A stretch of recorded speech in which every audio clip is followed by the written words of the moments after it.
En 1641, 6 de enero, se genera un acuerdo que es el Tratado de Quilín, que genera como frontera justamente el río Biobío. Del río Biobío hacia el sur era la nación mapuche. Yo justamente nací ahí, en la frontera, y de alguna manera siento que encarno el sentir de muchos, como desamparados un poco del sentir mapuche, o más que del sentir, porque eso siento que es algo que está presente en casi todos los chilenos, por lo menos de los que me rodeo, pero sí del conocimiento. Entonces en mi caso mi abuelo no era hablante del Mapuzungún. Se dice que nuestro bisabuelo sí lo era, y la razón por la cual nos siguieron enseñando esto, que fue la razón por la cual muchas personas no lo hicieron, fue por un asunto de discriminación a flor de piel. Ellos justamente no les enseñaron a sus descendientes la importancia de la cultura, o sea, por lo menos en mi caso, de mi linaje familiar. Por eso fui criado como Wink. Entonces llego a este hogar y me encuentro con algunos peños, algunas lamien que tenían otra forma de ver el mundo. Y ahí me pregunté a mí mismo qué era yo. O sea, y junto a muchos amigos nos preguntábamos lo mismo.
Dando cuenta de que siempre hay atisbos, siempre hay alguna pista, una marcha, un tempo mapuche,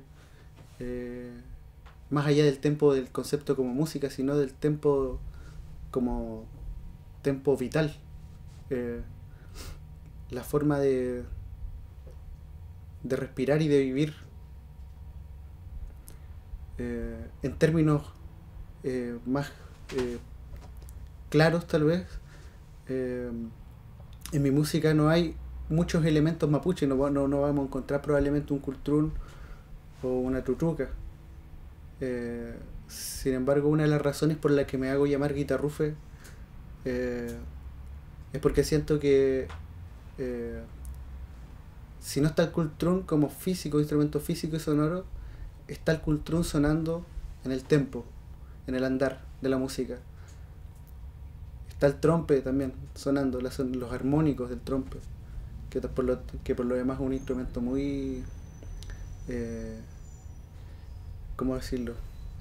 Es un instrumento que está presente en demasiadas culturas, sobre todo orientales, y que también están relacionadas con la vibración en sí, con el fenómeno de la vibración.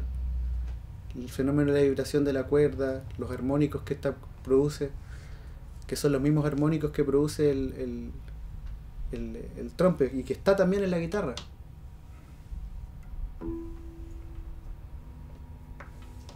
Por ejemplo, si hago esto. Por